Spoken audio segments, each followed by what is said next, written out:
Good day, good day, good day, and welcome to the Trash Picture Show. As you guys know, the shop I'm working at is closing down. So before they shut their doors permanently, I picked up a bunch of figures, and one of the figures I picked up was the Mattel Masterverse Masters of the Universe Revelation Skelegod. Yes, this is when Skeletor gets his hands on Adam's sword and is able to access Castle Grayskull, thereby imbuing him with the powers to become a god. And yeah, he is pretty badass. I love Masters of the Universe Revelation. I don't get why so many people disliked it.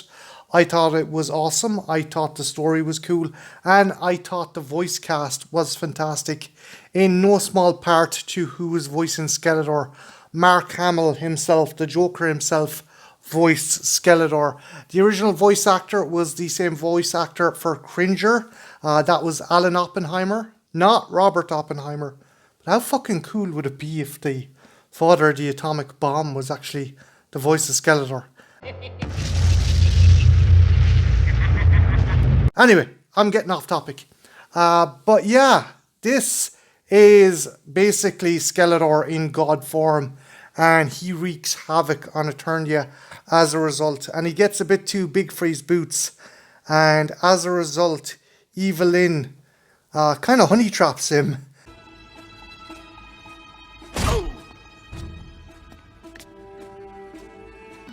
I'm happy you took my point. That's not the point I came to take. You simple, predictable little man. And steals the sword and basically kicks his ass. And he ends up having to team up with He-Man near the end of the series. But before he is tricked by Evelyn, he's essentially in this fantastic, badass god form. A lot more intimidating than the Chiquita Banana version of Skeletor we got in the Masters of the Universe live action movie. I love Frank Langella in that, but when he turned into his god form, he looked absolutely ridiculous. But, guys, anyway, onto the figure. Packaging, beautiful. Collector friendly box, nice and wide. You get a window there showing Skelegod, all his accessories, all his hands. Flip to the side there, you got a picture of Skelegod. You got Netflix, you got the Mattel logo. Flip it to the back, and there he is in all his glory. And here are the figures as well you can get in the line. Battle Cat, He-Man, Mossman, Skeletor, and Evelyn. And there's Mattel empowering the next generation through play. And yeah, again, really nice packaging. I love collector friendly packaging, and it's pretty badass.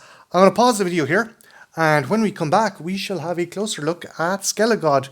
Don't go anywhere, I shall be right back. And we are back, and here is Skelegod out of the box. And let's look at the figure before we look at any of the accessories and extras. So, first off, the face sculpt. I'm not too gone on it. It's good, but there's just... It kind of makes his head look tiny. I don't know why. He looks like his head is like super small. But the head ornament is cool. I just think that the sculpting stuff is cool, but it just seems like really squished.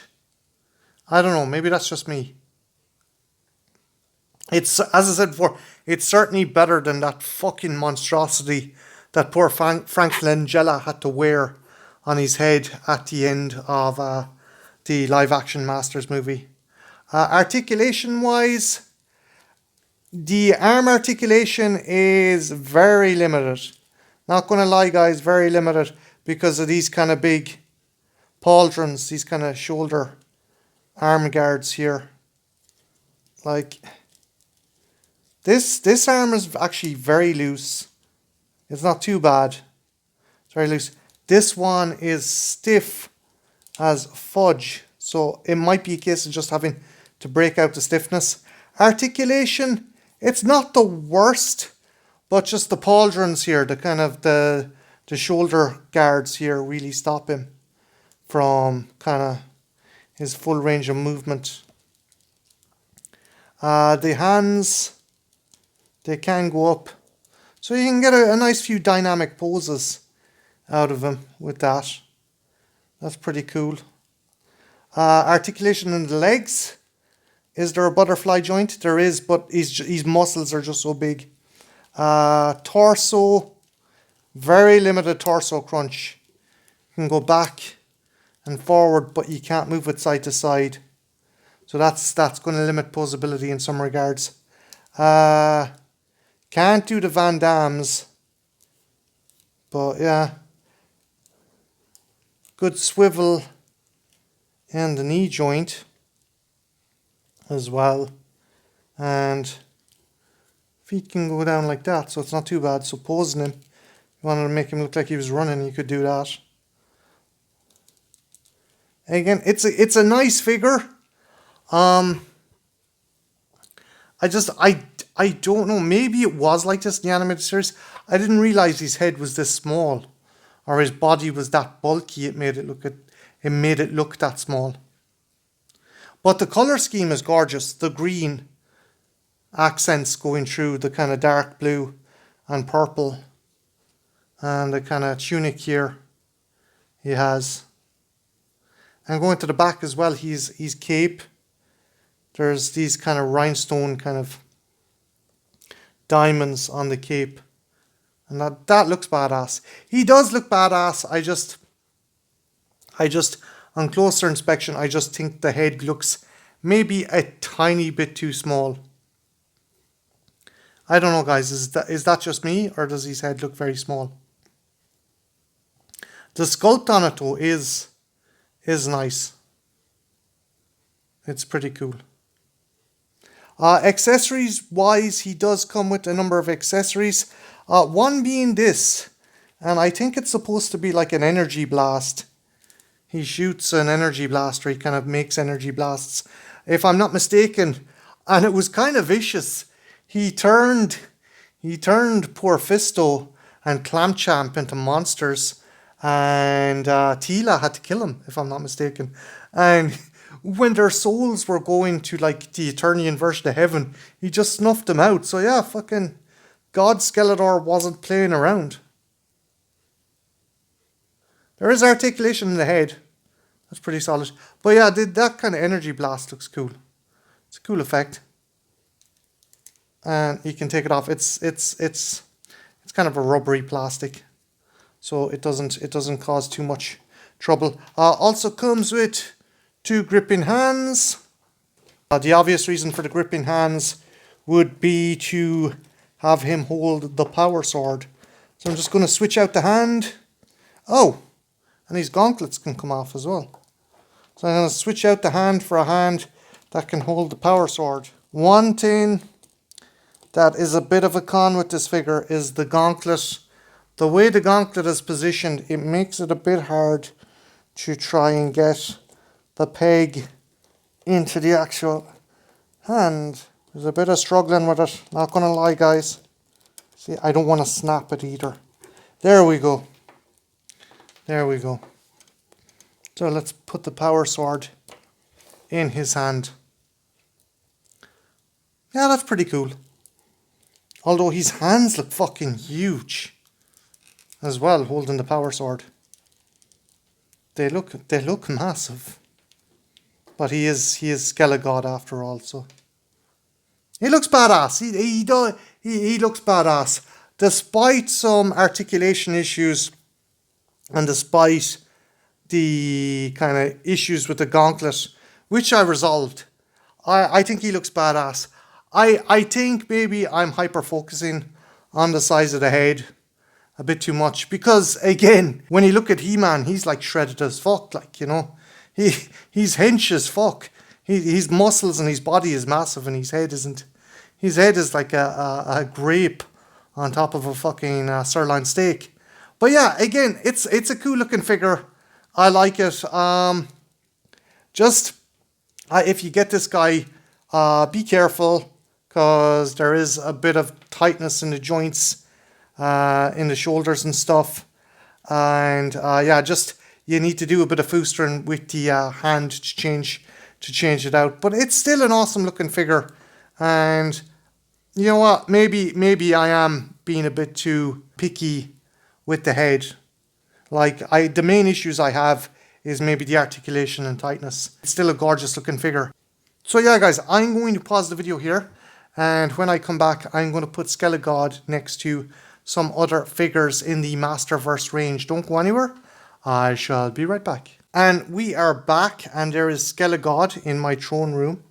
And to keep the aesthetic, I am going to put Evelyn in her sultry sorceress bat costume next to him. This was the one she used when she tricked him into giving her the power sword, or she stole the power sword, I should say. And yeah, that works really well. I like that. That works really, really well.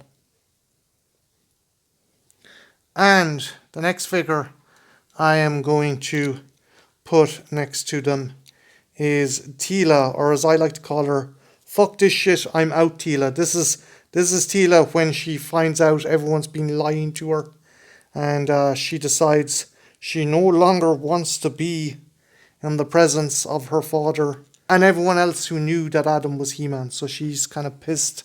So I'm gonna put her next there. She's probably pissed that she's standing next to Skelegod.